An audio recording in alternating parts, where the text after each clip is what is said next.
Bismillahirrahmanirrahim. Assalamualaikum warahmatullahi wabarakatuh. Teman-teman bisa on mic ya.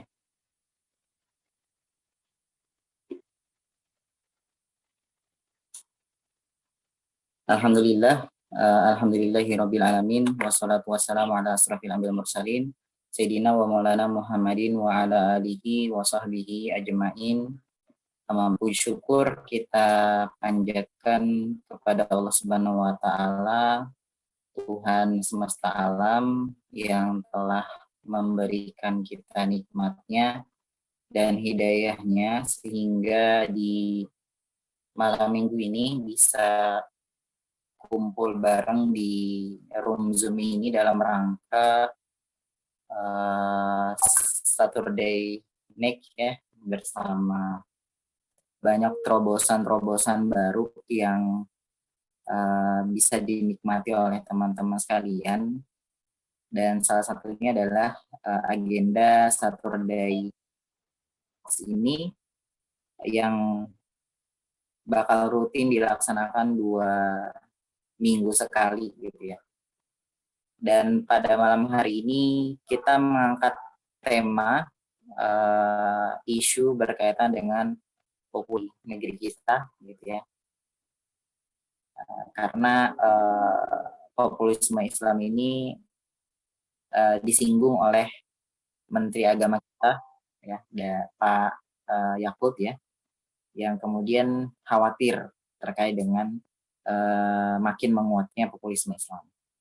Salawat dan salam semoga selalu tercurah kepada Rasulullah SAW beserta keluarganya, sahabatnya, dan umatnya yang istiqomah ya hingga yaumul kiamah. Mari kita buka agenda malam hari ini dengan sama-sama kita lafazkan lafaz basmalah. Bismillahirrahmanirrahim.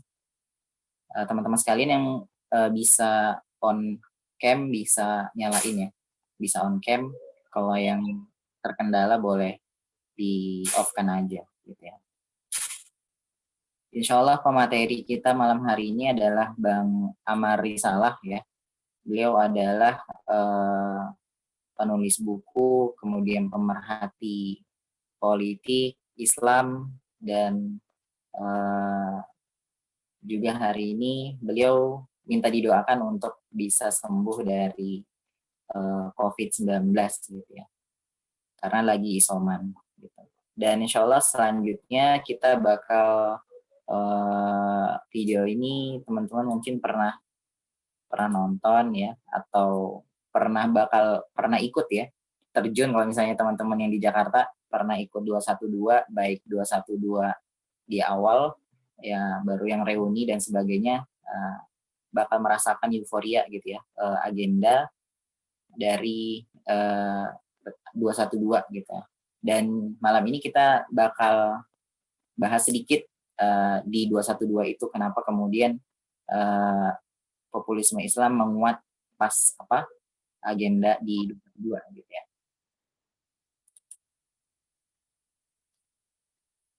Tak kenal warna kulit pun suku bangsa, membela kemuliaan Al-Quran yang dinista.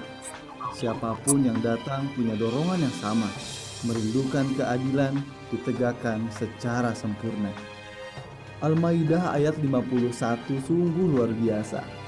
Firman Allah yang mesti diterapkan oleh umat manusia, bahwasanya hanya umat muslimlah yang pantas memimpin dunia. Inilah esensi dari Masyurah Akbar 212. Hari ini tepat 4 tahun lalu, di mana mata dunia terpusat pada Indonesia, seruan syariah kafah menggelora seantero Nusantara. Liwa dan roya panji Rasulullah berkibar dengan gagahnya. Tak kenal mazhab dan organisasi massa, semua melebur menuntut Islam ditegakkan secara sempurna. Masih ingatkah Anda saat panji Rasulullah berukuran raksasa hadir di tengah-tengah acara? Juga aksi heroik kiai dan santri dari Ciamis berjalan kaki disambut isak tangis peserta aksi. Ukhuwah dan kasih sayang tercermin indah, wujud Islam rahmat bagi seluruh alam. bergerak dalam komando yang sama, satu langkah, satu suara. Amar ma'ruf nahi mungkar, tegakkan keadilan, berantas kezaliman. Spirit inilah yang mesti dijaga, tetap dijaga, terus dijaga, dan akan selalu dijaga. Karena hakikatnya umat muslim pantas memimpin dunia selama ia mau menjadikan Islam sebagai pedoman kehidupan. Tak kenal warna.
Baik, itu tadi sedikit cuplikan dari reuni 212 ya. Dan kalau nonton pasti kepengen datang ya, dan pengen ngerasain euforia dan populisme Islam khususnya di Indonesia di akhir-akhir ini terbentuk atau tersadar yang sebabnya ya banyak sekali gitu ya. Misalnya kemarin kasus Ahok Al-Maidah ayat 51 ya, kemudian kriminalisasi ulama gitu ya, dan ini kemudian menyadarkan umat untuk apa? Untuk kemudian bersatu padu ya, tidak mengenal bahwa pentingnya kita bersatu gitu ya. Dan alhamdulillah di malam hari ini udah bergabung Bang Amar Arisalah. Assalamualaikum warahmatullahi wabarakatuh. Bang Amar.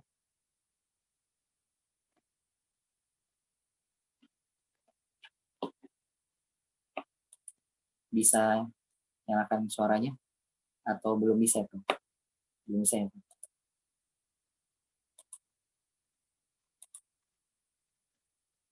Cek. Sudah bisa, Pak? Oke, cek. Assalamualaikum warahmatullahi wabarakatuh. Kedengaran nggak? Kedengaran, Bang. Waalaikumsalam warahmatullahi Ya. wabarakatuh. Gimana kabarnya Bang Amar? Ya, ini alhamdulillah masih di masa-masa isolasi mandiri ya, doakan. Jadi suara saya belum bisa terlalu keras biasanya nih, harus pakai mikrofon. Oh, ini lagi di rumah atau di tempat Ya, lain? lagi di rumah ya, alhamdulillah. Isolasi mandirinya di rumah ya, alhamdulillah. Ya, di rumah. Baik, Bang, malam ini kita bahas populisme Islam yang kemudian makin apakah ini kemudian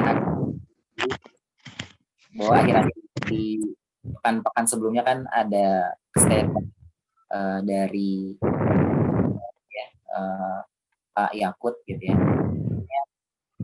Beliau membawa narasi ini jauh sebelum menjadi Menteri Agama kan ya. Dan bagaimana tanggapan kita ini sebagai umat Islam berkaitan dengan populisme Islam gitu ya. Dan apakah ini menjadi ancaman untuk negeri kita atau justru menjadi keuntungan gitu ya. Nah, tanpa berlama-lama mungkin saya sampaikan ke Ustadz Amar Risalah dengan pantun dulu. Malam Minggu bareng ITJ Samarinda ya. Apalagi yang ditunggu ya, apalagi yang ditunggu langsung saja kita sampaikan ke Ustadz Amar Arisalah. Silakan. Baik, jazakallah khair. Assalamualaikum warahmatullahi wabarakatuh. Waalaikumsalam warahmatullahi wabarakatuh. Ya, sebelumnya alhamdulillah gitu ya. Kita bersyukur dulu kepada Allah Subhanahu wa taala yang telah mempertemukan kita ya. Ini teman-teman dari ITJ Samarinda ya. Di Samarinda itu pakainya Wita ya.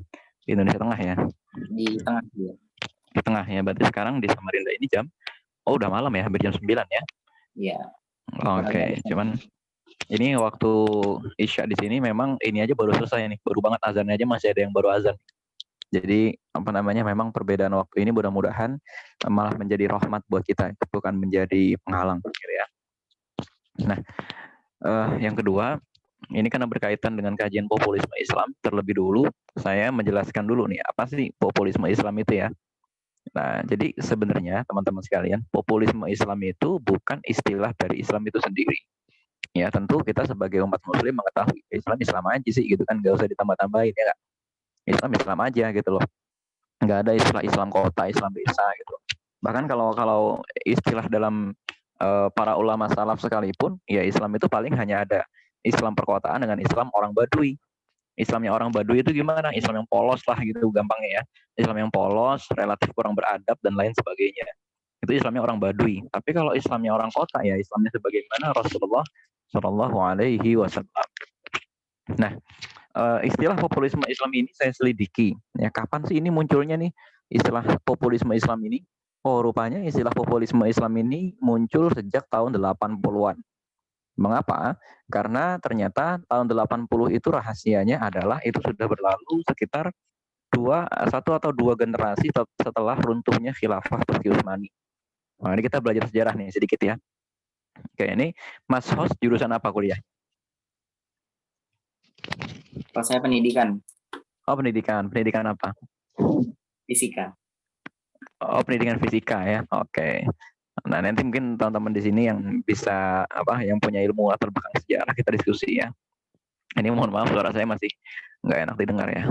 Jadi pertama ya teman-teman sekalian, populisme Islam itu muncul dari generasi yang mengalami kepemimpinan atau mengalami pemerintahan dari generasi sebelumnya yang tidak mengalami pemerintahan dinasti Turki Utsmani. Akhirnya apa yang terjadi? Umat Islam itu dipimpin oleh kalau nggak demokrasi, monarki absolut. Nah itu cuma dua jenis itu, ya kan? Demokrasi misalnya bagaimana? Misalnya Indonesia, ya kan? Misalnya lagi demokrasi itu bagaimana? Turki itu demokrasi, ya dari bentuknya ya. Jadi artinya pemerintahan itu bergilir berganti tanpa melalui sistem dinasti. Ya, kalau ada yang monarki di mana? Di Yordan misalnya, ya. Kemudian lagi di Arab Saudi, di Uni Emirat Arab gitu ya. Kemudian ada lagi beberapa negara yang ada di Arab maupun di Asia Tengah itu masih menganut sistem kerajaan. Begitu juga dengan di Brunei Darussalam dan juga di Malaysia. Malaysia itu bukan negara demokrasi. Di sana itu pemilunya adalah pemilu Perdana Menteri, bukan pemilu raja.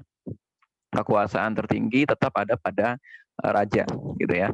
Nah, rupanya ya teman-teman sekalian, banyak negara-negara yang mengklaim aturannya berlandaskan dari Al-Quran dan As-Sunnah. Akan tetapi ternyata gagal menjawab kebutuhan masalah utama, gitu ya. Kebutuhan utama dari umat, apa itu? Keadilan. Ya nggak sih? Kan seruan Islam yang pertama itu ya kalau menurut Sayyid Qutb dalam bukunya dalam berbagai bukunya gitu diulang-ulang dalam Ma'arij Thoriq, dalam Hari Esok untuk Islam dan lain sebagainya, kebutuhan manusia dengan datangnya Islam adalah keadilan yang bisa membebaskan mereka dari penindasan. Ternyata munculnya negara demokrasi yang ngakunya berdasarkan Islam atau munculnya negara monarki yang ngakunya berdasarkan Islam malah menciptakan penindasan-penindasan yang baru.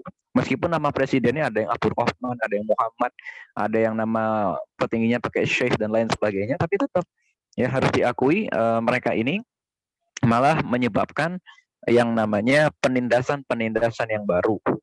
Penindasan apa itu? Oke, kalau nanti ada orang mengatakan penindasan kan banyak negara-negara kerajaan itu kaya. Ya, tapi penindasan yang dimaksud bukan hanya penindasan ekonomi.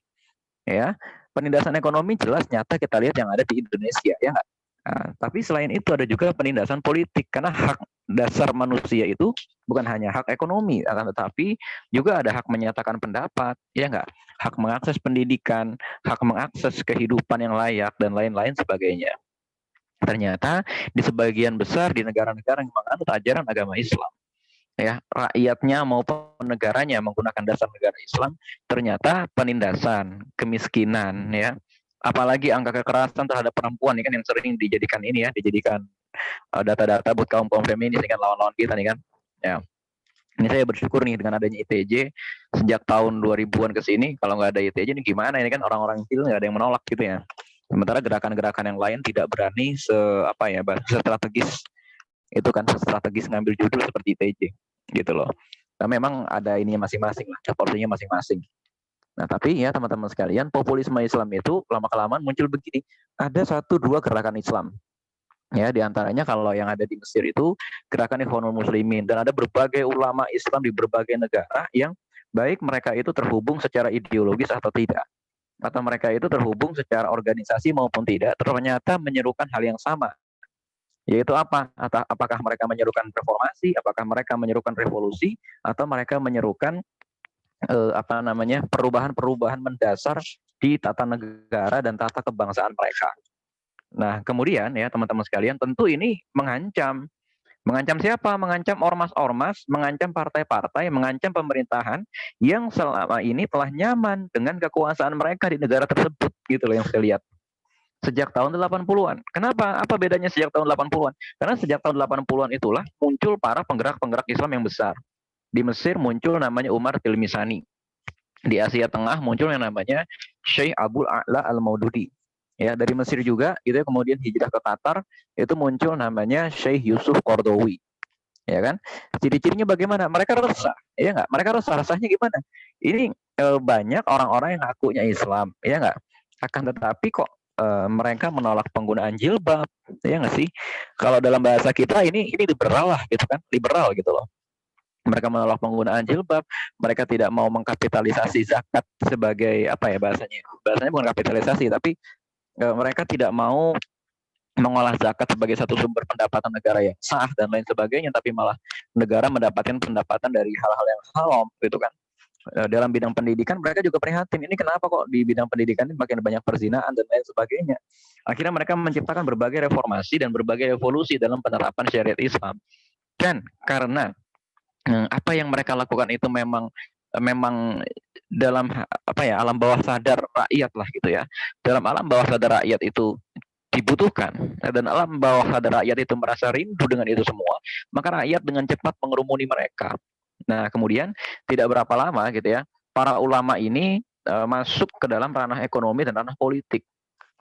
Nah, kalau kita menurut kata Sayyid Qutb ya, dalam berbagai bukunya lagi-lagi, isu ekonomi dan isu ketidakadilan politik adalah dua isu yang paling cepat mengakibatkan rakyat berkerumun dan yang paling cepat diterima oleh akal fitrah manusia.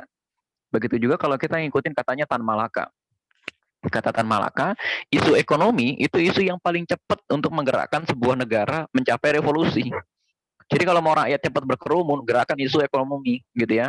Kalau mau rakyat itu kita gerakan untuk satu masa aksi, kata Tan Malaka, udah kita gerakin aja isu ekonomi. Nah, sekarang ternyata kebanyakan para ulama itu gitu ya menyentuh juga ranah ekonomi gitu kan. Sebagian besar ulama-ulama yang menjadi mujadid ya di abad ke-20 juga menyerukan isu-isu ekonomi. Dan apa namanya, ketidakadilan yang terjadi juga ternyata ketidakadilan ekonomi. Maka kemudian masyarakat atau rakyat dengan cepat mengikuti mereka. Hal ini ya teman-teman sekalian, apa namanya, diikuti atau kebetulan diiringi dengan fenomena melemahnya gerakan-gerakan Islam yang sudah ada sejak awal abad ke-20. Sehingga apa? Sehingga sekarang muncul generasi baru masyarakat yang tidak lagi peduli atau tidak lagi ngikut-ngikut ke dalam satu ormas tertentu, tapi yang penting ngikut kepada satu ulama yang mereka anggap bisa mewakili mereka. Nah, gitu ya. Contohnya kalau, nah ini kita mungkin sebut inisial aja ya, sebut inisial. Kalau di Indonesia kan ada NU ya inisialnya ya. NU itu kan sudah muncul sejak kira-kira awal abad ke-20 gitu ya. Wah, inisial aja ya, nggak usah. Kan kalau ini kan Indonesia tanpa jil, inisialnya TC kan gitu. Nah, dan sejak awal abad 20 juga muncul organisasi besar yang inisialnya HMI gitu kan. Nah, di berbagai organisasi itu gitu ya. Ada juga PMI, IIMM dan lain sebagainya yang sudah muncul sejak awal abad ke-20, rupanya sudah tidak lagi mampu menjadi tambatan hati umat secara efektif. Sehingga sekarang umat itu nggak peduli lah gitu, nggak peduli ini ustadz atau ini kiai atau ini syekh, organisasinya apa, afiliasinya. Kalau dulu penting. Kalau ditanya di generasi bapak kita gitu kan, bapak kita ngajinya kemana? Pokoknya ke NU, siapapun ulamanya ke NU. Nah, pokoknya kalau bapak kita ditanya ngajinya kemana? Pokoknya siapapun ulamanya ngajinya ke tarekat ini. Kalau sekarang, generasi kita sudah nggak peduli dengan itu. Karena apa?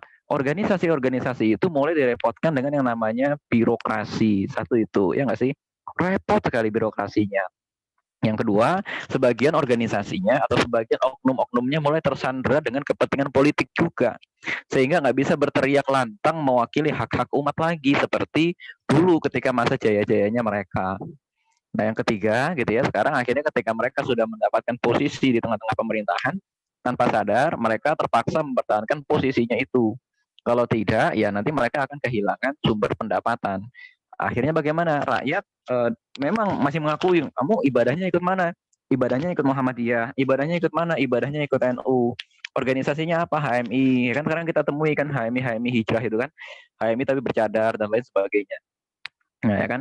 Tapi kalau ditanya ngajinya sama ulama siapa? Tetap aja bilangnya sama Khalid Basalamah. Yang ngajinya sama siapa? Sama Ustadz Felix Siau. Ngajinya sama siapa? Ustadz Salim Afillah gitu kan. Padahal kita tahu ini orang afiliasi ormasnya macam-macam. Ada lagi yang sama Buya Yahya, ada lagi yang sama Gus Baha gitu kan. Meskipun afiliasinya sudah macam-macam. Nah, ini yang disebut sebagai populisme Islam. Jadi populisme Islam itu lahir pertama akibat isu-isu yang ada di masyarakat yang ada jawabannya dalam agama Islam. tapi gagal dijawab oleh tubuh ormas Islam yang ada. Dan yang kedua, muncul ulama-ulama yang kemudian berani meneriakkan ini terlepas dari afiliasi mereka. Dan yang ketiga, muncul lagi generasi orang yang sudah mereka ini generasi ini ya menyadari betul Islam itu utuh. Generasi ini menyadari betul bahwa Islam itu menjawab persoalan seks bebas, Islam menjawab persoalan ekonomi, Islam menjawab persoalan persoalan nalar pikir dan lain sebagainya. Tapi mereka tidak mendapatkan jawaban itu di ormas-ormas yang ada.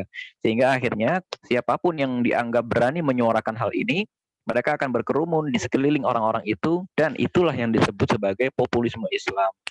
Nah, kenapa sih orang-orang liberal gitu ya? Kenapa sih orang-orang yang kita tahu ya memusuhi organisasi-organisasi Islam yang dianggap keras oleh mereka memberikan stempel ini sebagai populisme Islam? Karena memang mereka resah. Coba nih teman-teman jujur aja deh, jujur aja. Hadirnya populisme Islam itu mengancam ini nggak? Mengancam generasi muda, ormas-ormas mapan yang sudah ada. Iya, jawabannya iya. Iya kan? Munculnya gerakan populisme Islam, gerakan-gerakan hijrah, ya kan? Gerakan-gerakan hijrah yang membuat orang lebih mengerti bagaimana cara menutup aurat, membuat orang mengerti bagaimana caranya sholat, membuat orang lebih mengerti bagaimana kan sekarang ini ada gerakan dinar dirham, ya kan, populer sekali. Ada gerakan literasi Islam, ada gerakan kajian sirah, ya kan? Ada gerakan bahkan seperti ITJ ini kan juga kalau bagi mereka gerakan populisme Islam, ya kan? Apa sih kan ITJ itu dijelek-jelekin banget kan sama orang semacam itu kan, apalah dibilang reaktif lah, dibilang apalah gitu kan, macam-macam gitu kan, dibilang bukan anak pondok apa ini itu dan lain sebagainya gitu kan. Padahal anak ITJ juga banyak anak pondok, ya kan, anak ITJ juga banyak yang sudah magister ya. Bang Akmal sendiri kan sudah doktoral. Itu secara keilmuan nggak nggak ngaruh gitu loh, secara keilmuan level. Tapi tetap aja mereka kesel. Karena apa? Karena ini mengurangi orang yang berkerumun di panggungnya mereka. Makanya mereka bilang tuh populis itu, gitu kan. Itu populis karena bagi mereka ini mengurangi orang yang berkerumun di panggungnya mereka. Dan lagi-lagi mereka semakin sakit hati. Kenapa? Karena orang-orang yang menciptakan panggung sendiri ini, yang mendirikan gerakan-gerakan hijrah itu masih muda. Sementara mereka di usia semuda itu belum jadi apa-apa. Dan sekarang muncul anak-anak muda usia di bawah 30, panggungnya sudah banyak, followernya sudah beratus-ratus ribu, ya gak? Sudah terkenal di televisi dan masyarakat menyukai mereka, masyarakat mengagumi mereka. Nah, itu loh yang jadi masalah mengapa populisme Islam itu akhirnya menjadi ancaman. Dan yang paling gawatnya lagi, nggak apa-apa sih kalau misalnya masih ngafal Quran doang, membuat akhwat jadi senang bercadar, ya, membuat orang jadi senang bersiwak, membuat orang jadi senang nabung dirham, nabung dinar gitu ya, atau membuat orang senang ta'aruf gitu ya, senang ta'arufnya doang, senang nikahnya nggak jadi gitu ya. Nah, jadi yang lebih membuat mereka marah lagi ternyata ini digunakan atau ini memang punya konsekuensi politik. Karena balik lagi, ulama-ulama yang menyerukan Islam yang semacam ini gitu ya, biasanya mereka juga menyerukan bahwa Islam itu syumul. Selain mengatur masalah hijab, selain mengatur masalah salat, selain mengatur masalah zakat, munakahat dan lain sebagainya, tarah ketika dagangannya yaitu Basuki Cahayapurnama habis. Menghabisi siapa? Gerakan populisme Islam. Ya kan, mereka jelas marah ketika dagangannya, siapa lagi dagangannya, Abu Janda, habis. Nggak ada lagi tuh kan followernya Abu Janda itu kan. Mereka jelas kesel ketika dagangan yang lain seperti Agri Melinda. Tahu kan Agri Melinda ya? Ini orang nggak jelas banget gitu kan. Itu orang nafsuan aja itu. Nafsuan tapi terkenal ya begitu. Makanya teman-teman hati-hati ya, keterkenalan itu bisa menipu. Ya, dia terkenal gara-gara nafsuan kan gitu jadi masalah kan, dan dia mengemas nafsuannya itu dengan bahasa-bahasa yang canggih gitu loh. Dan herannya anak-anak muda yang polos-polos itu senang-senang aja gitu kan. Dosa yang dikemas dengan bahasa-bahasa yang seakan-akan ilmiah ya nggak jadi ilmiah, tetap aja jadi dosa gitu kan. Itu. Dan hukumnya berarti menurut saya ini sudah fardu kifayah nih kita untuk menghadapi Agri Melinda.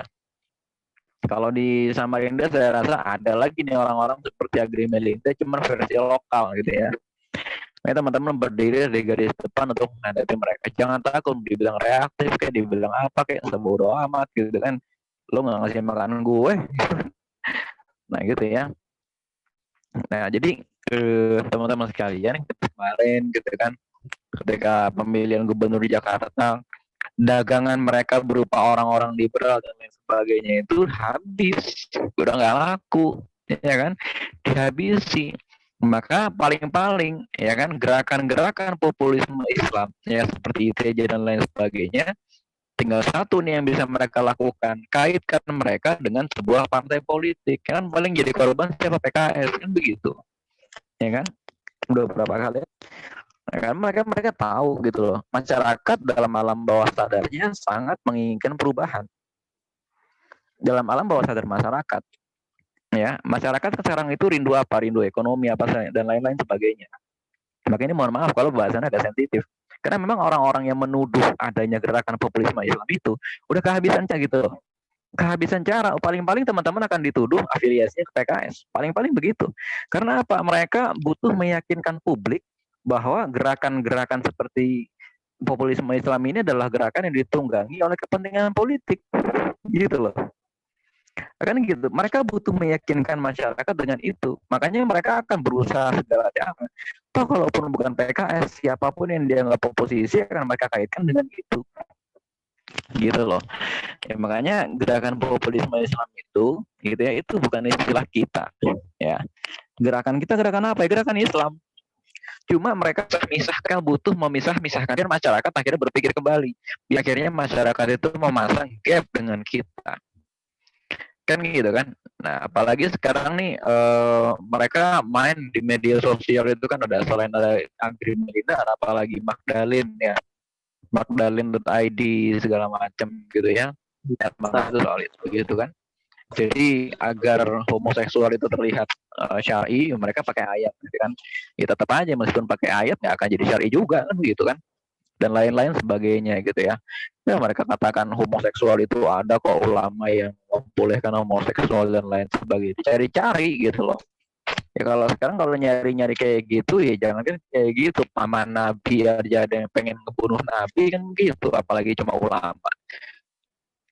Ya kan? Makanya hal-hal seperti ini ya teman-teman sekalian, mereka itu semakin marahnya kenapa? Yang bagi mereka dan mereka ini lebih besar, lebih populer. Gerakan kita ini udah nggak terbendung gitu ya.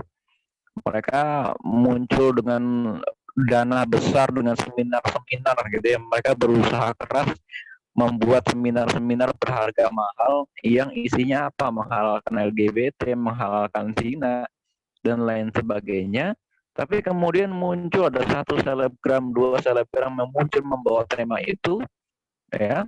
Kemudian mereka jilbab dan lain-lain sebagainya. Maka ya sebagai konklusi ini ya teman-teman sekalian, mari kita lebih banyak diskusi aja ya. Sebagai konklusi ya teman-teman sekalian, nggak usah terlalu ngambil pusing dan nggak usah terlalu reaktif dengan hadirnya wacana Islam populis ini gitu ya, atau populisme Islam ini, karena itu sebenarnya cuma buatan musuh-musuh Islam. Biar apa? Biar masyarakat meninggal. Gara-gara apa? Kejuaraan liberal nggak laku. Begitu ada ulama datang ke masjid, beribu-ribu orang masih datang. Ya kan? Yang dituding sebagai tokoh populisme Islam itu kan siapa? Ustadz Abdul Somad, ya kan? Ustadz Felix Siau, Ustadz Salim Afillah, dan lain sebagainya, ya nggak?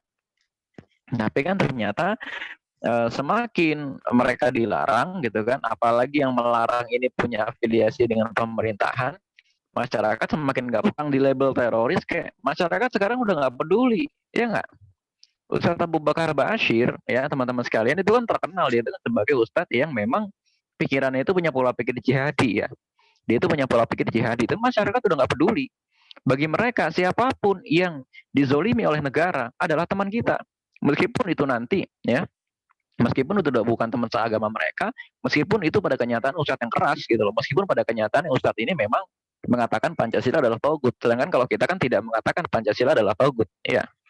Kalau kita kan mengatakan Pancasila ya sebagaimana apa kata Muhammad Natsir atau sebagaimana apa kata Buya Hamka. Itu sebagai perjanjian kita dengan umat-umat lain di negeri ini. Jadi kita tidak menganggap suci Pancasila, tapi kita menganggap suci perjanjian yang ada di Pancasila itu. Jadi kita taat kepada hukum. Kita tidak menentang pemerintah dan lain sebagainya. Kita taat kepada pemerintah sesuai dengan koridor perjanjian yang ada dalam Pancasila itu. Tapi kalau Ustadz Abu Bakar, tapi masyarakat tuh nggak peduli. Karena apa? Bagi mereka siapapun itu yang dizolimi oleh negara, yang ditangkap polisi dan lain sebagainya, ya, bagi mereka adalah simbol perlawanan. Nah ini kan yang jadi masalah gitu ya. Makanya teman-teman jangan ini ya, jangan serampangan mendukung Abu Bakar Bashir dan lain sebagainya. Belum tentu sama itu pola pikirnya dengan kita gitu ya, yang sudah merindukan kedamaian, yang sudah merindukan keadilan terutama. Nah di dunia ini sudah banyak sekali ketidakadilan yang terjadi, ya kan? Ada banyak lah itu kan partai-partai yang menawarkan solusi bagi bangsa kita. Ternyata korupsi bansos, ya kan? Ada lagi partai-partai yang menawarkan itu, menegur mereka, yang mampu menegur mereka adalah ulama. Tapi ketika ulama menegur mereka dari atas mimbar, langsung negara akan menggunakan kekuatannya untuk mengecap ulama ini sebagai teroris dan lain sebagainya. Maka rakyat akan berkerumun di sekeliling ulama ini dan membela ulama ini, tidak membela negara. Karena kenyataannya sekarang negara justru menjadi ancaman buat rakyatnya. Bang tuh ya.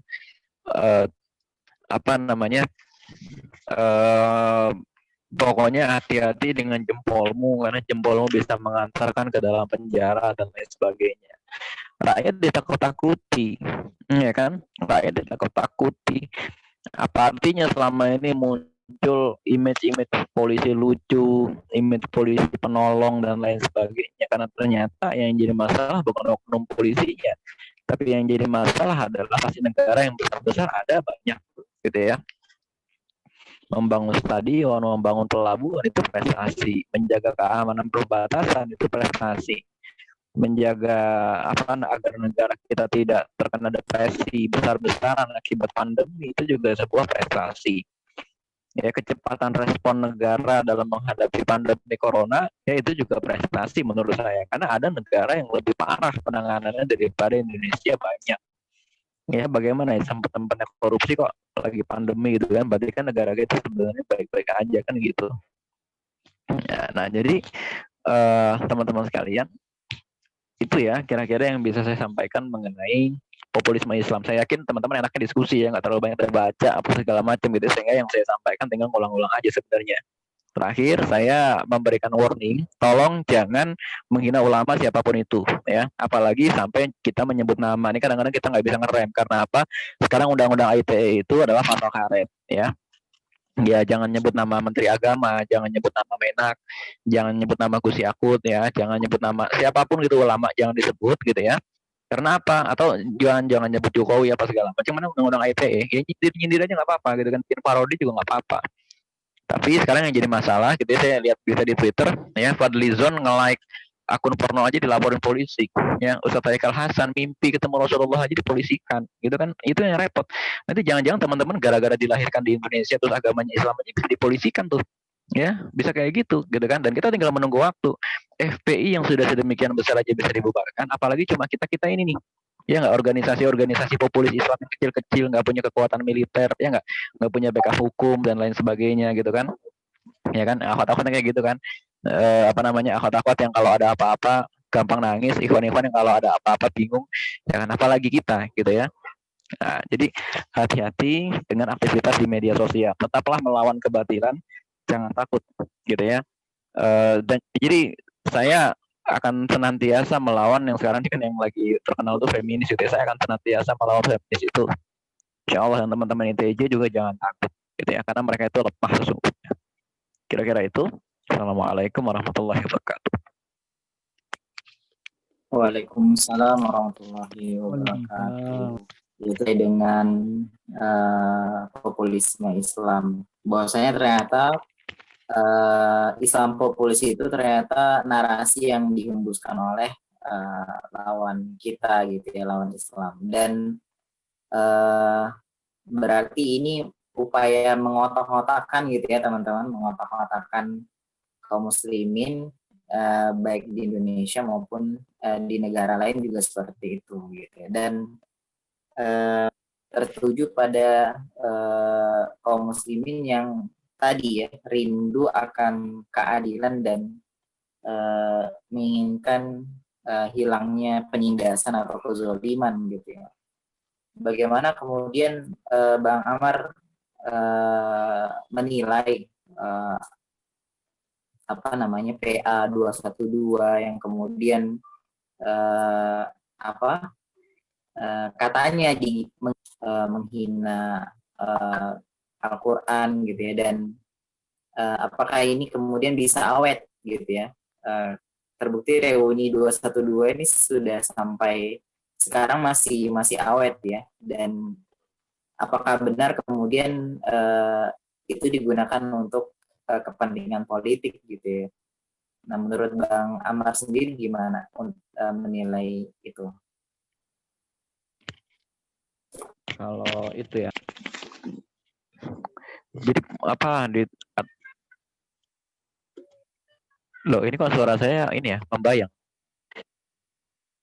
balik ke suara saya sendiri nih. Ya, cek. Oke, udah nggak mantul lagi nih ya. Tadi saya bingung, saya kok dengar suara saya sendiri.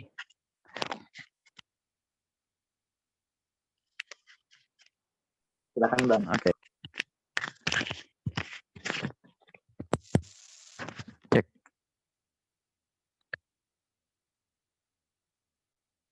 Wah, bentar. Bentar ya, rupanya di handphone saya nih. Handphone ya, ini baru ganti handphone, jadi masih agak bingung cara pakainya ini. Gitu ya. Oke ya, teman-teman sekalian. Mungkin tadi bisa diulang pertanyaan. Ya, singkatnya Bang, apa namanya PA 212 dan GN apa ya pasca 212 itu kemudian digiring bahwasanya itu untuk kepentingan politik ya, terbukti untuk misalnya Gubernur Jakarta kemarin gitu ya, berlanjut lagi ke benar gitu ya, apa pernyataan-pernyataan seperti itu. Oke. Berarti ini ya sebenarnya menyambung seperti apa yang sudah saya sampaikan tadi. Mereka ini putus asa sebenarnya. Kenapa? Ya. Sebentar. Ini kok handphone saya jadi bunyi macam-macam karena apa ini ya? Sebentar ya. Cek, kedengaran nggak? Kedengaran Bang, bagus aja. Nggak ada Kedengaran feedback. Ya, oke. Oke, saya bingung nih kok tadi ada feedback nih di handphone saya. Jadi sebenarnya mereka ini kehabisan cara gitu loh. Mereka ini bingung. Gini kok populisme Islam semakin besar. Terus yang kedua balik lagi, mereka nggak mengizinkan Islam itu tampil di ruang-ruang politik dan di ruang-ruang ekonomi karena mengancam makanan mereka. Mereka dapat makan dari mana Pak? Gitu kan kalau mainan politiknya dihabisin. Ya nggak sih? Gubernur itu jabatan yang sangat ekonomis loh, jabatan yang sangat jabatan yang sangat bisa membuka sumber keuangan seseorang. Apalagi dengan adanya populisme Islam itu kan, caleg-caleg mereka kan berkurang drastis. Ya nggak, caleg-caleg mereka berkurang drastis. Ini saya di Jakarta kebetulan ada di dekat-dekat mereka gitu loh. Saya mengetahui banget ini mereka sangat marah ketika tahu jualannya nggak laku. Ahok nggak laku gitu kan, di Jawa Barat juga nggak laku gitu kan. Siapa TB Hasanuddin itu kan. Ya apalagi yang mereka bisa katakan, ya satu-satunya yang bisa mereka katakan adalah ya ini dikaitkan dengan politik, karena kan mereka mengerti masyarakat ini kan anti politik kan, mayoritas kan masyarakat anti politik tapi tidak anti keadilan. Masyarakat itu anti politik tapi tidak anti dengan orang yang memperjuangkan keadilan di bidang politik gitu loh. Mereka berharap masyarakat meninggalkan ormas-ormas ini karena dalam alam bawah sadar masyarakat partai politik itu terlanjur kotor. Nah gitu loh. Tapi nggak mempan ternyata, ya nggak sih? Nggak mempannya kenapa? Tetap aja mainan mereka dibasmi kok. Dan jangan takut, dibiarin aja. Kalau Islam ini dikatakan ini bukan gerakan politik apa segala macam, ya teman-teman itu aja pasti lebih ngerti lah. Ya nggak banyak kok undang-undang yang menghina Islam, undang-undang yang mengancam pemurtadan, undang-undang yang mengancam jilbab dan lain sebagainya. Ya kan, yang menggolkan siapa? Partai politik. Ya masa kita nggak boleh bergerak di bidang politik? Ya nggak, negara kita bukan negara sekuler, Pak. Negara kita itu negara demokrasi Pancasila. Segala tindakan masyarakat adalah tindakan politik. Iya kan? Segala. Jadi apapun yang ada di negara kita adalah aset-aset politik. Sebenarnya kan begitu. Orang yang punya kekuatan politik, ya itu sama saja mempunyai aset. Nah kan sekarang tinggal kita napasnya lebih panjang mana? Lebih panjang napas orang yang nuduh kita gerakan politis atau lebih panjang kita gerakannya? Sekarang saya tanya nih sama teman-teman, ya nggak, RUU PKS misalnya, itu rancangan undang-undang PKS itu memang mungkin dilawan tanpa kekuatan politik? Ya nggak mungkin lah. Udah masuk ke dalam ini kok, udah jadi RUU kok. Masa kita suruh gerakannya jadi ormas-ormas aja, demo-demo di jalan? Ya nggak mungkin lah. Mau nggak mau kita harus menitipkan suara kita kepada partai politik. Terus dengan itu nggak usah takut kalau dituduh dikadalin sama apa segala. Kita balas aja tuh orang-orang feminis juga kan memperalat dan diperalat oleh PDIP, bilangnya begitu. Kenapa takut? Ya kan? Makanya napas kita harus panjang gitu loh. Mereka ngedebat kita debatnya balik. Ya nggak? Oh, kan kita dibilang apa? Waduh ini dikadal-kadalin nih sama partai oposisi nih gitu kan. Dan kita juga bilang, ya gimana gitu kan. Sekarang ada 3 partai Islam di parlemen, PKS, P3, dan PKB. Tapi kenyataannya P3 dan PKB malah mendukung RUU PKS. Mau kemana kita? Ya kan? Padahal udah jelas undang-undang itu memihak LGBT. Undang-undang ini kan punya syubhat bahasanya kan, punya rahasia tersembunyi yang hanya diketahui oleh orang-orang yang betul-betul membaca dan mempelajari legal drafting. Itu baru contoh kecil RUU PKS. Belum lagi kalau kita bicara masalah omnibus law, ya nggak? Waduh, udah banyak banget kan hak-hak pekerja muslimah itu kan belum dipenuhi, ya nggak sih? Hak pekerja yang menggunakan hijab, hak agama di tempat kerja itu belum ada, ya kan? Sekarang banyak pekerja muslimah yang masih kerja sampai jam 2 siang, sedangkan jam 2 siang itu waktunya sholat zuhur, ya nggak? Ada lagi yang shift malam itu kan kerja dari jam 12 keluarnya jam 8 pagi. Emang dikasih waktu sholat subuh? Kadang-kadang enggak kok. Ya kan, apalagi yang masuk kerjanya jam 5, masuk kerja jam 5 selesai jam 1 malam, memang dikasih kesempatan sholat maghrib? Kadang enggak kok. Yang sholat maghrib kena pengurangan gaji, karena apa? Ya kalau dia per jam 50.000, maka kalau dia sholat maghrib dikurangi 50.000 karena terlambat. Emang yang kayak gitu bisa diketahuan di luar gerakan politik? Nggak bisa, makanya jangan takut kalau gerakan kita ini dituduh sebagai gerakan politik, karena sesungguhnya orang yang nuduh semacam ini itu orang-orang yang panik, takut, resah dan gelisah karena makanan mereka, tempat makan mereka itu diancam oleh kita. Ya, orang-orang yang hidup dari kezoliman, ketika kezoliman yang itu kita buka, maka mereka takut. Karena kalau tidak berbuat zolim, maka mereka akan miskin. Ada orang-orang yang hidup dari berbuat zolim. Ada. Kalau mereka nggak korupsi, mereka akan miskin. Kalau mereka tidak menindas orang, mereka akan miskin. Kalau mereka tidak mengikuti kemauan orang-orang yang punya uang untuk menciptakan aturan-aturan yang menghina Islam, atau kalau mereka tidak membuat akun-akun yang gembosin Islam dan lain sebagainya, mereka nggak makan. Ya, ini saya cerita nih dulu teman-teman sekalian, pada saat Pilpres tahun 2014 dan saat Pilgub Jakarta tahun 2017, saya pernah ditawarin untuk membuat akun yang anti Islam untuk memecah suara umat Islam. Tahu nggak berapa bayarannya? Sampai 10 juta tiap bulan. Ya nggak? Untung saya udah kaya itu. Kalau saya udah nggak kaya, kalau saya nggak kaya, saya akan urusin itu gitu kan. Dan akhirnya saya sadar loh, iya kalau saya bekerja seperti itu, bayangin, saya kerja 3 bulan aja, uang saya sudah 30 juta. 30 juta hasil dari memecah belah umat Islam. Bayangkan orang-orang yang memang akhirnya dapat uang segitu banyak, ya nggak, 12 bulan mereka dapat uang 120 juta. Wih cuy, bayangin 120 juta bisa buat daurah 25 kali tuh. Ya nggak? Pulang daurah beli apa tuh kan, banyak kan. Ya kan, pada saat daurah bisa pesta duren tuh kan gitu. Ya kan? Nah itu loh teman-teman sekalian. Makanya nih teman-teman jaga gitu ya. Jangan sampai teman-teman makan uang dari kegiatan politik. Jangan sampai. Karena kalau sampai teman-teman makan uang dari kegiatan politik, keracunan, lihat aja. Nah kira-kira itu ya jawaban saya. Oke, baik.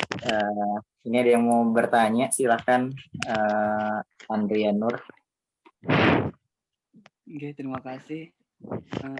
Mohon maaf duluan, ini kameranya jaringan lagi tidak bagus. Apakah terdengar? Terdengar, alhamdulillah. Ya, terima kasih. Ini terkait yang FPI kan di beberapa orang juga si siapa yang dijulukin Sontoloyo itu ada. Nah itu kan yang nama depannya M. Nah itu menyuruh untuk FPI menjadikan FPI sebagai partai. Nah itu satu pertanyaan itu, bagaimana tanggapannya Bang Amar? Yang sebenarnya padahal kita tahu sendiri orang FPI kan berafiliasi juga ke partai-partai gitu. Okay.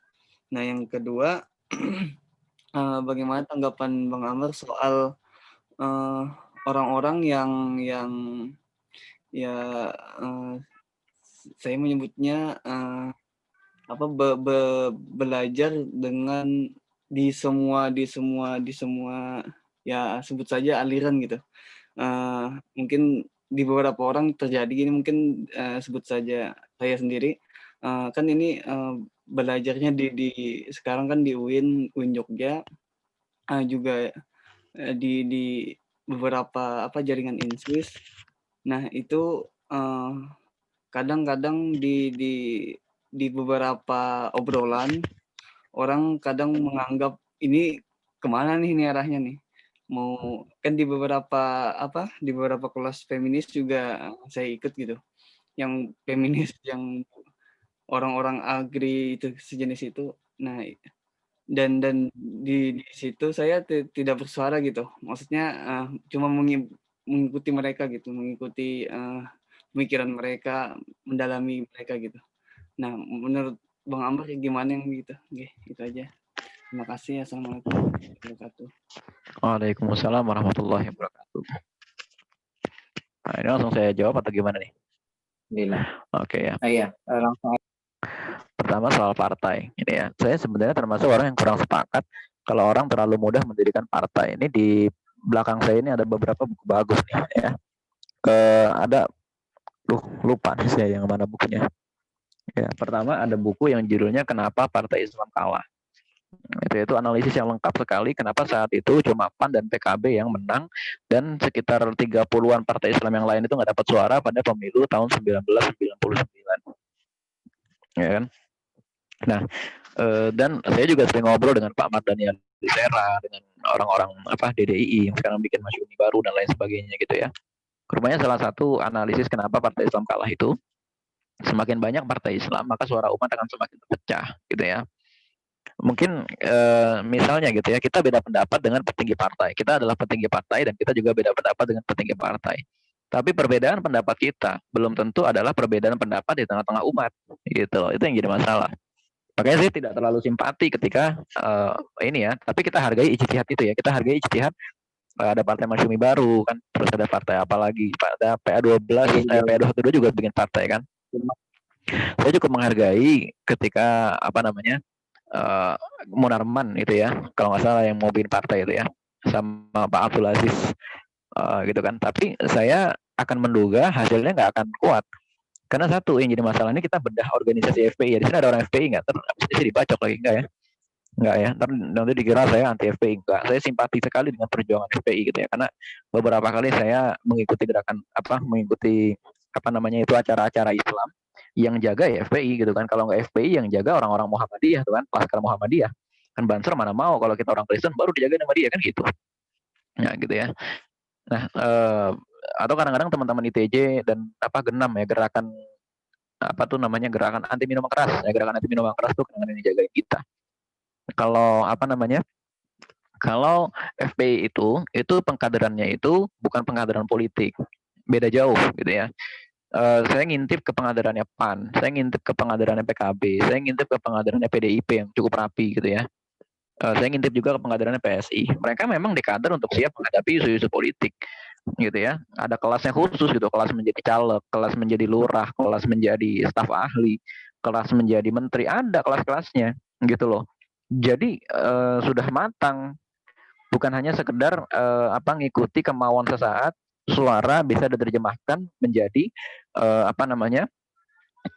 masa belum tentu bisa diterjemahkan menjadi suara. Itu loh yang jadi masalah. Kita lihat, Ahok masanya berapa? Nggak ada, tapi bisa diterjemahkan menjadi suara. Bahkan Anies Baswedan nyaris kalah waktu itu kan. Iya, nyaris kalah gitu loh. Terus kita lihat lagi fenomena-fenomena yang menarik sekali di tempat-tempat ketika Prabowo datang, masanya banyak. Tapi masa itu tidak bisa diterjemahkan menjadi suara. Dan saya khawatir FPI termakan ini gitu loh. Saya khawatir akhirnya FPI termakan ini. Di Jakarta, misalnya teman-teman sekalian kalau mau tahu, saya mengamati kemenangan dari Partai Solidaritas Indonesia yang mendapatkan 8 kursi di DPRD DKI Jakarta. Tahu nggak gimana cara menangnya? Emang suara mereka dikit sekali. Tapi rupanya di setiap dapil, di setiap kelurahan ada suaranya. 30, 20, ya ada lah gitu pokoknya kan. Sehingga akhirnya mereka suaranya lama-kelamaan nambah gitu. Sehingga terkumpullah suara 8. Gitu loh. Dan begitu juga mungkin ada juga PSI di daerah-daerah lain. Kan lumayan itu kan. Gaji anggota DPRD DKI Jakarta 111 juta. Ini otomatis berarti 888 juta kita kasih ke PSI. Sayang kan? Gitu loh. Nah, jadi teman-teman sekalian gitu ya. Jadi kalau nanti dibilang LPI mendirikan partai, ntar dulu deh kayaknya. Ya, itu hak konstitusional mereka gitu kan. Akan tetapi tidak selamanya jamaah pengajian bisa diterjemahkan menjadi suara politik. Ya, kita lihat di Jawa Timur misalnya ada fenomena yang menarik sekali. Dan di Jawa Tengah gitu ya. Yang memadati pengajian kiai-kiai itu banyak. Akan tetapi ternyata di sana suara PDIP juga banyak. Karena orang-orang PDIP itu kan nggak punya pengajian. Jadi saya bingung kan. Orang-orang PDIP kan nggak punya pengajian. Kenapa suaranya banyak? Nah, ini kan berarti sudah bukti bahwa massa belum bisa diterjemahkan menjadi suara. Itu dua hal yang berbeda. Ya, itu yang pertama soal partai. Gitu ya. Terus yang kedua, ini persoalan kita ikut kajian-kajian yang banyak. Pertama, bila mana kita ikut kajian ulama-ulama tapi campur-campur mazhabnya. Misalnya kita ikut kajian ulama-ulama sunnah, ya kan? Kan biasanya kan orang-orang ikut kajian ulama wajib gitu kan. Nah, sekarang kita ikut ulama-ulama sunnah misalnya kan. Ya terserah sebenarnya gitu ya. Akan tetapi masing-masing ulama itu punya metodologi berpikir sendiri-sendiri gitu ya. Sama kayak teman-teman nonton anime ya nggak? Orang-orang kalau belajar jurus baru di anime, satu guru ikutin sampai tuntas, ya nggak sih? Biar apa? Oh, ternyata masing-masing guru punya metode yang berbeda-beda dan hanya sesuai untuk sebuah jurus tertentu. Nah, begitu juga dengan guru-guru yang ada di dunia ini gitu ya. Begitu juga dengan ulama-ulama itu punya metode-metode tersendiri. Kalau kita ikut kajian ulama-ulama sunnah, wah ITJ dibilang harokiyun, dibilang perusuh, dibilang buhot, dibilang khawarij, apalagi. Wah, macam-macam lah gitu ya. Kalau di ikut kajian-kajian NU, apalagi gitu kan. ITJ ini dibilang reaktif, dibilang bocah wingi sore, dibilang wah udah macam-macam gitu ya. Nah, gitu kan. Nah, makanya teman-teman sekalian kalau ngaji itu dipilah-pilah gitu ya, dipilah-pilah. Tanyalah sama orang yang lebih mengerti kemana kita harus ngaji gitu ya. Dan ngaji itu jangan asal di YouTube tapi ketemu sama orangnya biar kita mengetahui kepribadiannya sehari-hari gitu ya. Biar kita mengetahui kepribadian sehari-hari. Nah, terus bagaimana dengan fenomena seperti antum tadi gitu ya. Yang pertama ada kisah seorang sahabat Rasulullah Shallallahu Alaihi Wasallam yang namanya Ubaidullah bin Jahsy. Ubaidullah bin Jahsy ini orangnya hebat, gitu ya. Hebatnya bagaimana? Dulu di masa jahiliyah sebelum Rasulullah Shallallahu Alaihi Wasallam diutus, bersama dengan 4 orang, salah satunya adalah Waraqah bin Naufal dan Zaid bin Amr.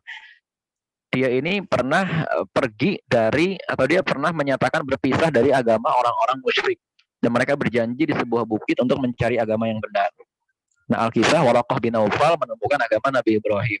Ya, Zaid bin Amr juga menemukan agama Nabi Ibrahim. Sementara si Ubaidullah bin Jahsy ini menemukan agama Kristen. Gitu kan. Nah, kemudian ketika Rasulullah diutus, Ubaidullah bin Jahsy karena sudah mengetahui akan adanya seorang nabi baru yang nanti akan muncul di akhir zaman melalui tanya-nanya ke pendeta, maka Ubaidullah bin Jahsy berimanlah kepada Rasulullah.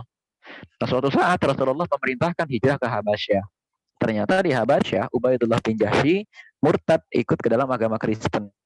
Nah, beberapa ulama menafsirkan begini, ini murtadnya Ubaidullah bin Jahsy ternyata penyebabnya satu, psikologi dan intelektualnya Ubaidullah bin Jahsy ini belum stabil. Dia masih genit, dia masih suka comot gitu. Ini benar nggak sih? Suka rasanya penasaran gitu loh. Dia nggak merasa tuntas. Padahal dia sudah beriman langsung di hadapan Rasulullah Shallallahu Alaihi Wasallam. Bahkan menjadi teman masa kecilnya Rasulullah Shallallahu Alaihi Wasallam. Karena Ubaidullah bin Jahsy itu sepupunya Rasulullah. Ibunya Ubaidullah bin Jahsy itu kakaknya Abdullah, bapaknya Rasulullah. Gitu loh. Jadi kan ini orang teman masa kecil gitu kan. Ini orang teman masa kecil gitu loh. Tapi ternyata itu semua belum cukup menjadikan Ubaidullah bin Jahsy menjadi pribadi yang ajak. dari peristiwa ini, gitu ya teman-teman sekalian, memang kalau bisa kita tetapkan dulu kita itu meletakkan jangkar itu di mana, ya bahasa kita. Rumah kita tuh di mana? Oke, kan di ITJ misalnya. Oke, rumah kita di ITJ kajian, tapi kan ITJ titik tekannya bukan kajian fikih, ya kan? Titik tekannya bukan kajian tauhid, gitu kan? ITJ itu kan gerakan aksi sebenarnya kan. Nah, carilah kita guru di tempat lain. Sebagian besar teman-teman ITJ itu kan liko, ya nggak? Sebagian besar teman-teman ITJ itu kan punya masjid, yang di masjid itu dia ngaji, ya nggak? Nah, carilah di situ, gitu ya. Ikuti teman-teman ITJ yang lain di masjid mana. Nah, ada baiknya memang kita juga ngintip kajian sebelah, gitu ya. Ngintip kajian feminis, ngintip kajian apa sosialis, ya, main ke PDIP, kita tahu oh gini toh cara mereka mengkader dan lain sebagainya, gitu ya. Sehingga akhirnya kita mendapatkan tambahan informasi mengenai keadaan musuh. Tapi jangan dilakukan kalau kita masih belum punya keteguhan nanti yang cukup. Nanti kita yang ke bawah gitu kan, oh ternyata asik ya gitu kan. Asiknya bagaimana? Nih ada teman saya yang habis ikut kajian Agri Melinda gitu loh. Oh ternyata asik jadi orang feminis. Kenapa? Kita bisa masturbasi sepuasnya. Lo pas kata gue, lo ikut kajian Agri Melinda cuma buat masturbasi, ngapain? Ya elah gitu kan. Ingat nggak teman-teman yang ada poster Agri Melinda tuh keluar? Ingat nggak? Yang how to masturbate without apalah itu, ya Allah ketemu gue gitu kan, ada orang nafsuan terkenal gitu, lu malu banget sih gitu kan, nafsuan tapi terkenal, kagak malu apa lu? Ya nggak malu lah gitu kan. Ya feminis kan begitu gitu kan, semakin tidak punya rasa malu semakin mereka itu open minded gitu kan, ya kan. Dulu nggak separah itu saya bilang, makanya nih teman-teman sekalian harus punya benteng. Yang takut nggak apa-apa, ikutin tuh kajian biar tahu oh gini tuh cara mereka berpikir. Tapi jangan lakukan seandainya gitu ya kita belum punya rumah, jangan lakukan seandainya kita belum punya tempat untuk meletakkan jangkar. Ya teman-teman, nanti kalau main ke rumah saya kaget gitu ya, di rumah saya ada di bawah bendera revolusi, ada apa Das Kapital tuh, ada tuh ya yang bukunya dibungkus-bungkus plastik tuh biar nggak dibaca meja saya. Ada apa nih di belakang saya ini tuh ada buku-buku PNI, ada buku-buku PDIP, ada buku komunis banyak. Kenapa? Saya ingin tahu bagaimana cara mereka mengkader selama ini, gitu loh. Ya, hati-hati ya, dan jangan kebanyakan lihat akun-akun yang menyebabkan kita jadi ragu kepada dunia ini, ya. Karena keraguan itu datangnya dari setan, gitu ya. Dan setan itu kadang-kadang bahkan bisa mendatangkan keraguan dari Al-Quran juga bisa, gitu ya. Jangan salah, gitu loh. Ada orang yang pernah beriman kepada Rasulullah jadi murtad, kalau apalagi kita ya yang imannya nggak ketemu langsung sama Rasulullah, ketemunya sama guru itu pun di YouTube, apalagi kita, gitu ya kira-kira ya. Kira-kira itu saya kembalikan kepada moderator. Oke, itu tadi ya Bang Andrea Nur. Mungkin yang lain ada yang ingin nanggepin atau nanya, boleh langsung aja on mic, silakan.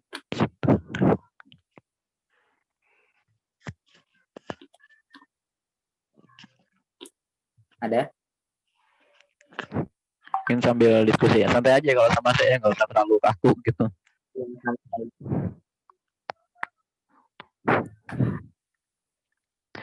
Ada nggak? Boleh menanggapi. Boleh kalau mau ditanggapin. Ini Bang Amar, gimana pendapatnya Imam Al-Ghazali di lupa di kitab mana yang apa sebenarnya kalau kalian ragu itu sebenarnya kalau kalian ragu itu berarti kalian sudah mulai mencapai kebenaran, kurang lebih begitu.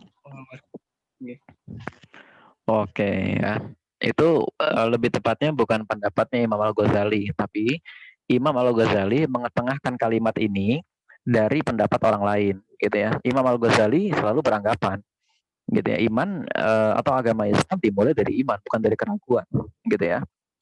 Kebetulan saya habis merojaah nih bukunya Imam Al-Ghazali yang judulnya Ayyuhal Walad, yang judulnya Adab Fiddin, yang judulnya Minhajul Abidin dan lain sebagainya. Imam Ghazali selalu mengulang kata-kata itu dalam konteks dia menceritakan kata-kata orang lain.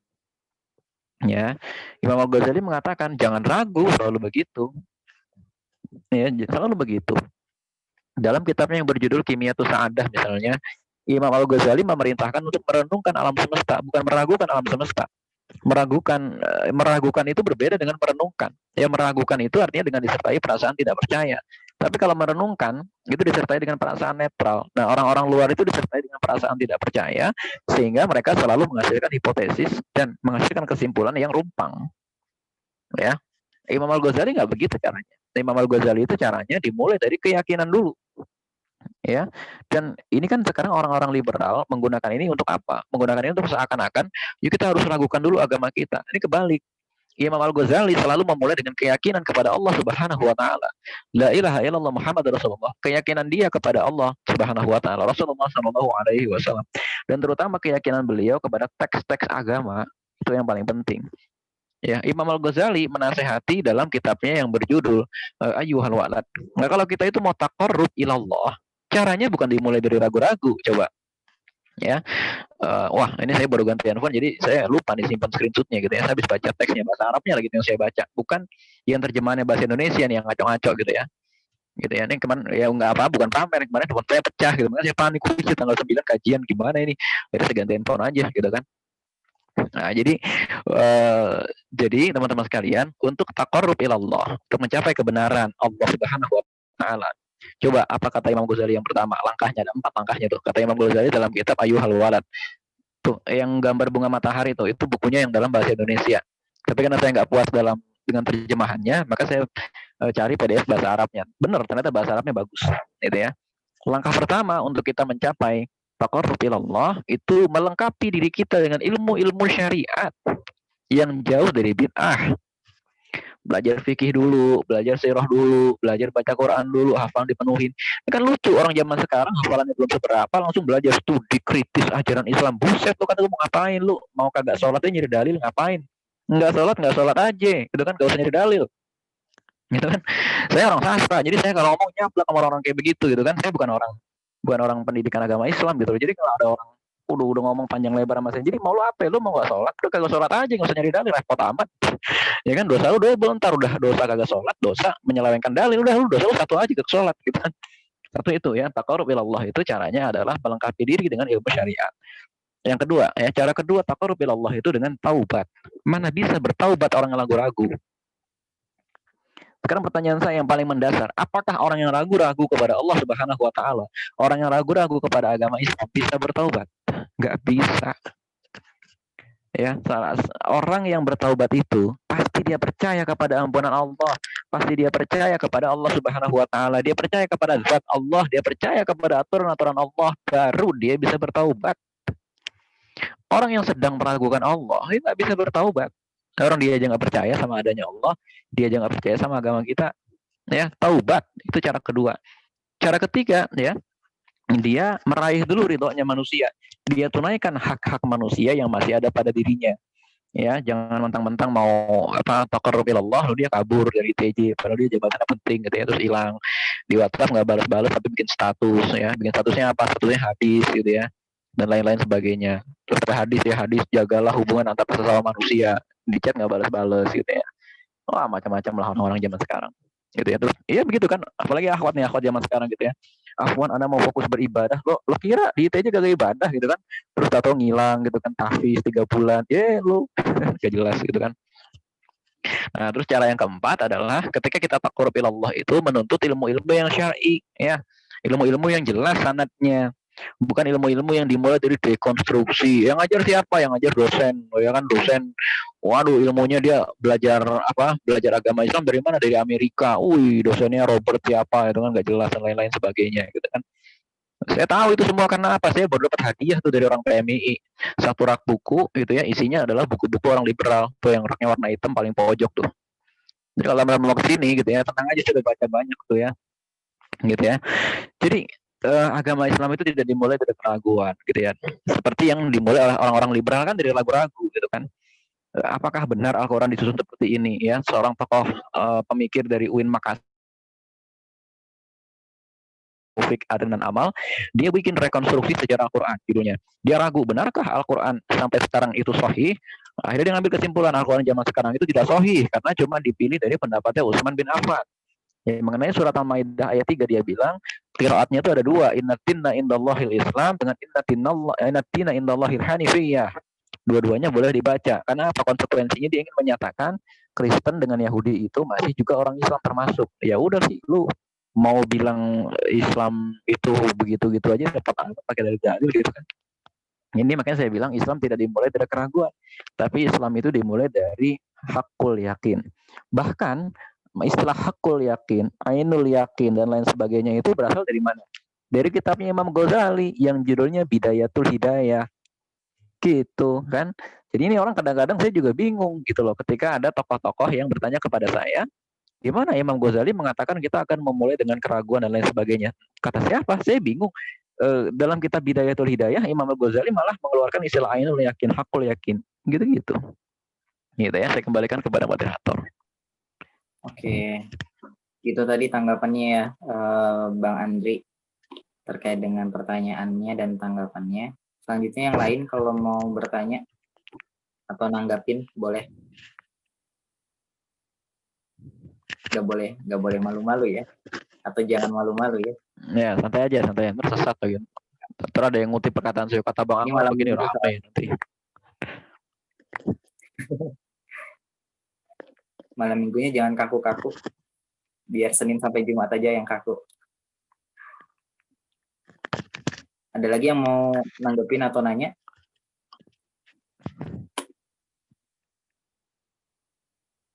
Boleh ya, silakan kalau ada.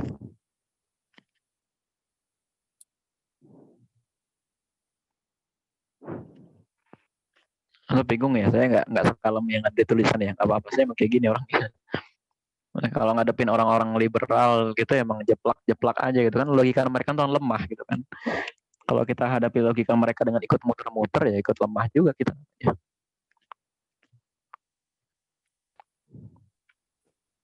Tes. Siapa nih, Mbak Iin? Silakan. Nggak, gampang aja nih nanya. Gimana kabar Jakarta? Kabar COVID? Oh, alhamdulillah. Kalau COVID di Jakarta baik-baik aja kabarnya, yang nggak baik penderitanya kan. Iya, penderitanya tuh gimana tuh? Per hari ini kalau nggak salah sekitar 2.500-an orang ya positif yang baru gitu. Tapi karena jadi gini ya, mungkin sebagai informasi buat teman-teman daerah gitu. Kenapa sih COVID di Jakarta itu angkanya lebih tinggi? Kebetulan karena saya juga kerja di pemerintahan gitu ya. Jadi saya mengetahui apa sih di balik pemerintahan ini. Teman-teman sekalian, karena Jakarta itu kebanyakan duit gitu ya. Jakarta itu uangnya banyak. Jadi mereka bisa mengadakan PCR dan bisa mengadakan rapid secara massal gratis. Semua masyarakatnya harus dirapid, semua masyarakatnya harus di PCR-kan.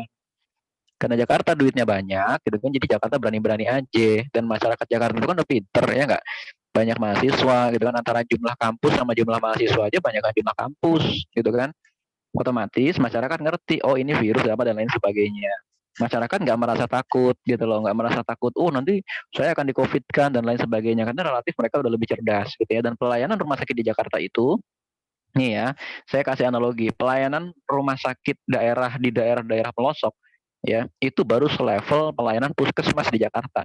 Puskesmas di Jakarta itu sudah bisa rawat inap, sudah bisa bahkan beberapa puskesmas sudah bisa hemodialisa dan lain-lain sebagainya. Jadi fasilitasnya sudah sangat-sangat lengkap. Kalau di daerah kan puskesmasnya baru kayak UKS di sekolah-sekolah ya enggak. Maka wajar kalau angka penderita COVID itu menjadi sangat tinggi. Dan lingkungan Jakarta memang padat. Jadi nggak bisa disamain kayak Jawa Tengah. Di Jawa Tengah angka rapidnya banyak enggak? Enggak. Angka PCR-nya banyak enggak? Sangat sedikit gitu ya. Makanya bisa cepat di tracing gitu ya. Selain karena Jakarta duitnya banyak, masyarakat juga nggak takut-takut sehingga lebih cepat ke tracingnya dan penanganannya bisa lebih kuat. Dan kok jadi ramai itu banyak netizen yang nolak, itu rata-rata netizen yang tinggal di Depok, Bogor, dan Bekasi, tetangga-tetangganya Jakarta yang kota-kotanya itu miskin, akan tetapi ikut kena dampak dari Jakarta. Jakarta itu provinsi yang kaya, Jakarta misalnya diri dari Indonesia, kelar Indonesia ya. APBD-nya aja sekitar 87 triliun. Ya jauh kan sama kota teman-teman sekalian. Kota-kota di daerah-daerah itu paling APBD-nya 2 triliun ya nggak? 1,5 triliun buat gaji PNS, 500 miliarnya buat bikin selokan. Udah gitu doang. Ya kan? Jakarta itu 87 triliun. Gede banget gitu loh, gede banget. Sering banget ada PCR gratis dan sehingga cepat terlacak nih orang-orang itu. Gitu loh sebenarnya. Dan nggak ada kok, insya Allah nggak ada istilah di COVID kan. Nggak ada istilah kayak di daerah-daerah yang kemarin baru viral apa tuh jenazah ketuker gitu kan, nggak ada. Insya Allah nggak ada. Pasti kayak gitu di Jakarta nggak ada. Gitu sih sebenarnya. Ya udah ya gitu. Pokoknya kabar dong. Enaknya kalau nanya ini jadi dijawabnya lengkap ya. ringan-ringan aja, berat. Ya, ringan-ringan aja ya. Tapi memang begini ya, ini juga kayaknya tugas teman-teman ITJ nih. Bukan tugas sih, bahasanya tanggung jawab moral aja ya.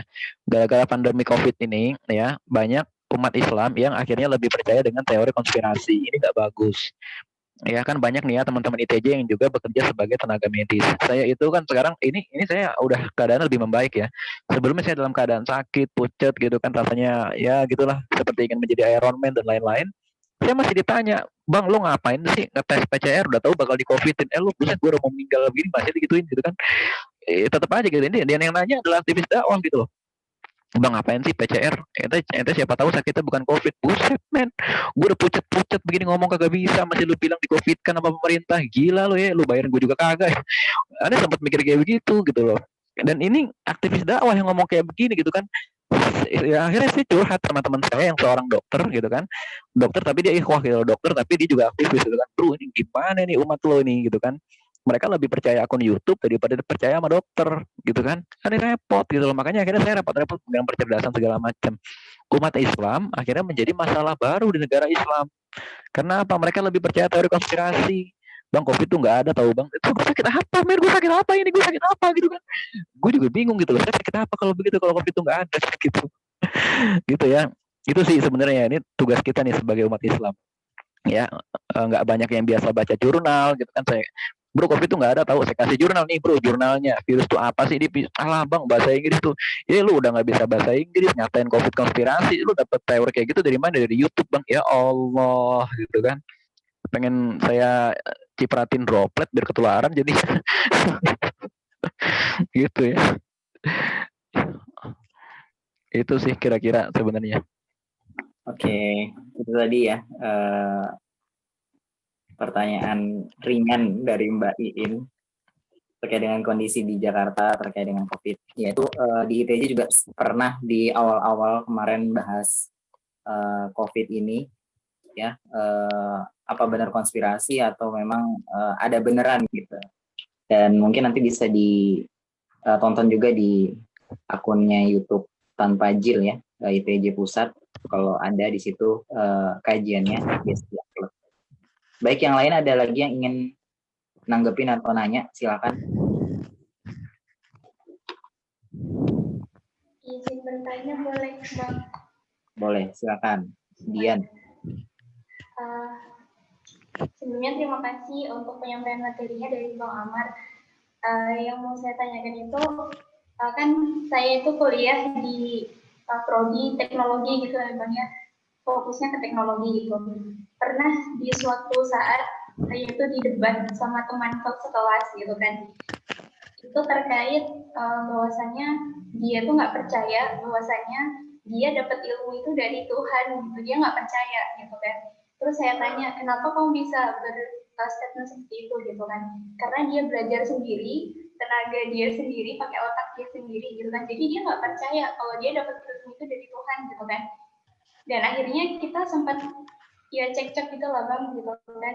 Nah, gimana nih caranya kita mematahkan statement yang menganggap bahwa ya manusia ini cerdas dengan sendirinya gitu. Kita dapat ilmu kita dapat dengan usaha kita, nggak ada istilahnya kemudahan gitu dari Tuhan. Gimana tuh bang? Oke, ini pertanyaannya menarik sebenarnya nih ya. Dia merasa otak-otak sendiri, ya sudah kalau begitu kembalikan otaknya kepada Tuhan. Dia kira tuh dia otak ciptakan sendiri ya, gitu kan. Suruh dia kembalikan dulu otaknya kepada Tuhan. Nah dia ciptakan otak yang baru dia mikir. Enak aja dia pakai otak dari Tuhan, ya dia pakai kabel yang menciptakan itu Tuhan dan lain sebagainya gitu kan. Dia bilang otak-otak ciptaan sendiri, kurang ajar juga nih orang, gitu kan. Jadi makanya kalau orang mau jadi ateis kadang-kadang nanggung gitu bodohnya gitu. Ateis yang pintar sekalian baru enak diajak debat. Ateis kayak gini kan paling ateis yang punya masalah hidup doang, bukan ateis beneran kan. Ya kan di dunia ini nih ada dua jenis ateis beneran sama ateis yang cuma gara-gara punya masalah hidup terus merasa punya mental health issues jadi menentang Tuhan gitu doang kan urusannya kan. Ya gitu ya. Ini sama seperti Firaun gitu kan. Firaun mengatakan saya punya berbagai fasilitas negara gitu kan.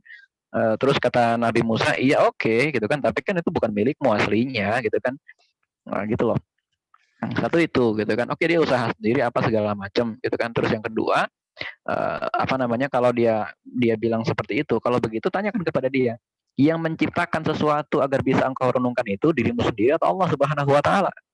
Adakah seseorang yang bisa menciptakan ionosfer? Adakah orang yang bisa menciptakan besi dari ketiadaan? Adakah orang yang bisa menciptakan listrik? Nggak ada. Ya, manusia hanya menemukan, bukan menciptakan. Dan kegiatan menemukan itu sangat berbeda dengan kegiatan Tuhan, yaitu menciptakan. Tuhan tidak pernah menemukan, tapi Tuhan itu menciptakan. Ya kan? Manusia ngapain? Oke, manusia bisa menciptakan handphone, ya nggak? Manusia bisa menciptakan teknologi handphone.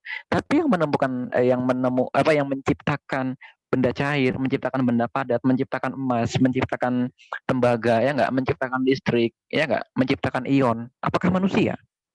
Bukan. Manusia hanya merakit itu, manusia hanya menyusun itu, ya kan? Benar kan?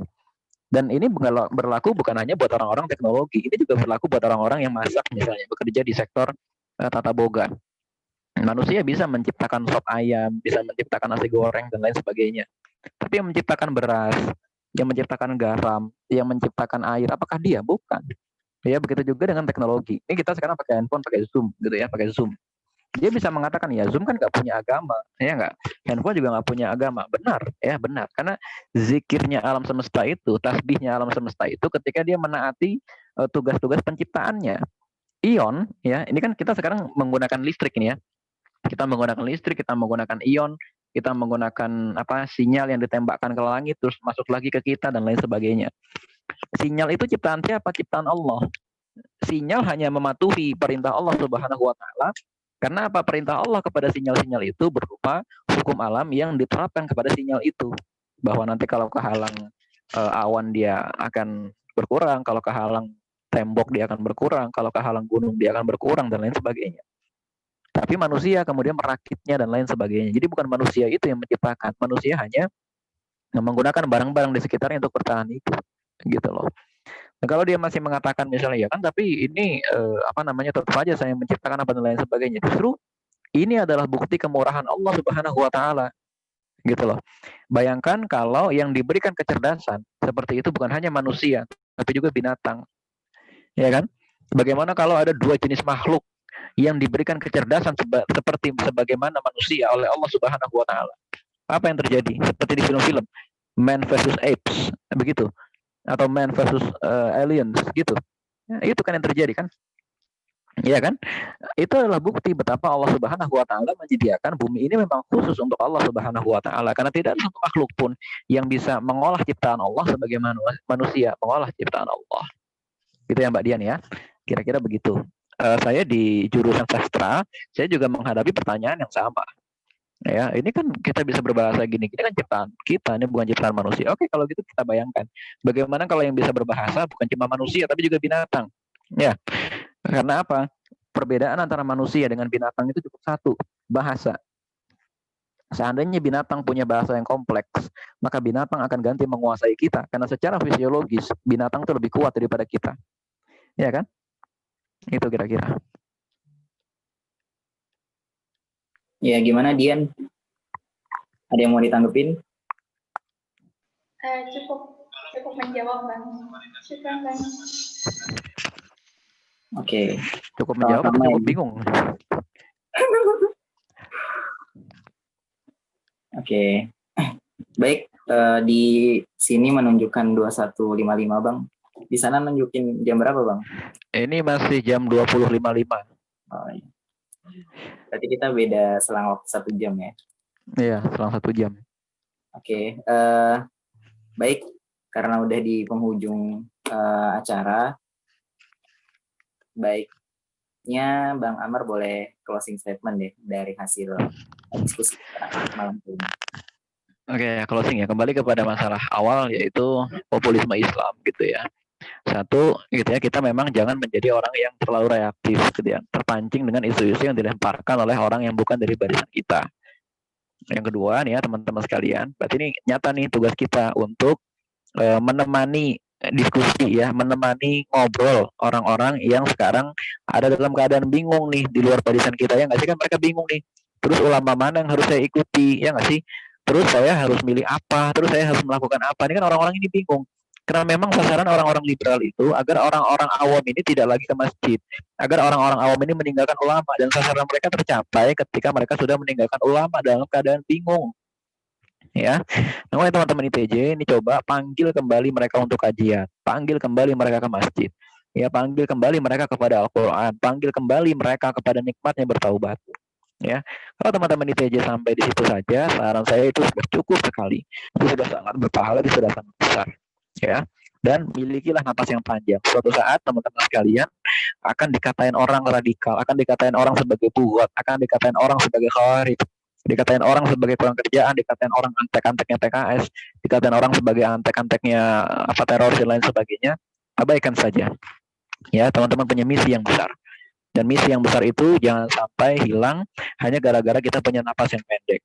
Ya, kira-kira itu saya kembalikan kepada moderator. Baik. Terima kasih Bang Amar Arisalah telah membersamai kita pada malam gitu ya, biar malam minggunya nggak boring, nggak suntuk. Untungnya aja nggak hujan gitu ya. Kalau hujan mungkin pada ini ya, ngelonin kasurnya masing-masing. Tapi alhamdulillah enggak ya, di Samarinda nggak hujan. Di Jakarta hujan nggak Bang akhir-akhir ini?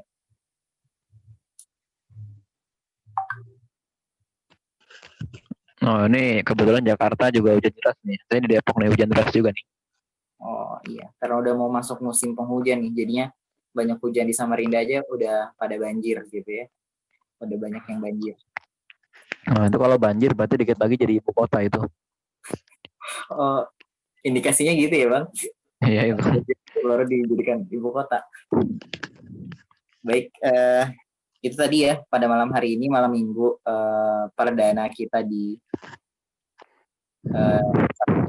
insya Allah di 2 pekan lagi kita ketemu agenda yang sama, temanya tentunya nanti insya Allah lebih menarik lagi, dan insya Allah diundang pemateri yang nggak kalah menarik dari materinya gitu ya. Dan terima kasih Bang Amar Arisalah, meskipun masih isoman ya, tetap bisa menyempatkan waktunya pada malam hari ini. Semoga kita berdoa semua untuk kesembuhan dan kebugarannya Bang Amar ya, dan bisa kembali lagi aktif seperti biasanya. Amin, amin. Baik, terakhir sesi foto bersama, insya Allah dipandu sama co-host kita, Bang Syamsu Zahro, silakan.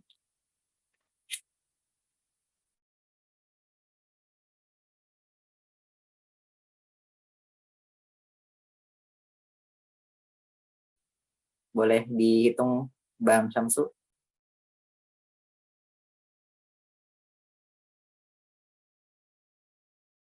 Mic-nya nyalain dulu Bang.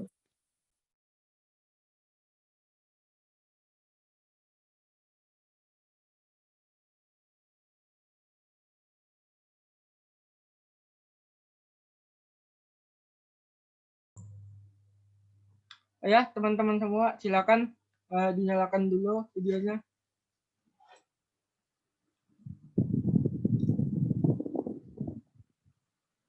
Ayo, teman-teman, Iswandi, Eka Amalia, Septi, Arauditur Nadia, Lucy, Bang Aan, kita, Ahmad, dan lain-lain. Silakan dinyalakan videonya. Kalau sudah tidak ada lagi, kita foto ya. Siap, 1, 2, 3. Oke. Selanjutnya, sekali lagi. Siap, 1, 2, 3. Oke, terima kasih. Baik, terima kasih malam-malam di malam minggu ini teman-teman semua yang nyempetin hadir ya. Semoga malam minggunya bermanfaat gitu ya. Sengaja dibuat agendanya malam minggu biar tidak banyak mudorot yang tersebar di mana-mana gitu ya. Kita minimalisir, dan alhamdulillah peserta stabilnya 25 orang, dan semoga bisa bertambah ya yang hadir di 2 pekan ke depan gitu ya. Dan saya selaku moderator host malam hari ini undur diri dan mengucapkan terima kasih kepada semua, baik pemateri maupun peserta yang berkenan hadir, dan kita tutup dengan sama-sama membaca hamdalah. Alhamdulillahirabbil alamin. Dan saya akhiri dengan mengucapkan salam. Assalamualaikum warahmatullahi wabarakatuh. Ketemu lagi 2 pekan Warahmatullahi wabarakatuh. di room Zoom yang insyaallah sama gitu ya. Oke ya, jazakallah khair ya. Nih aneh izin live dulu ya. Oke. Assalamualaikum. Waalaikumsalam.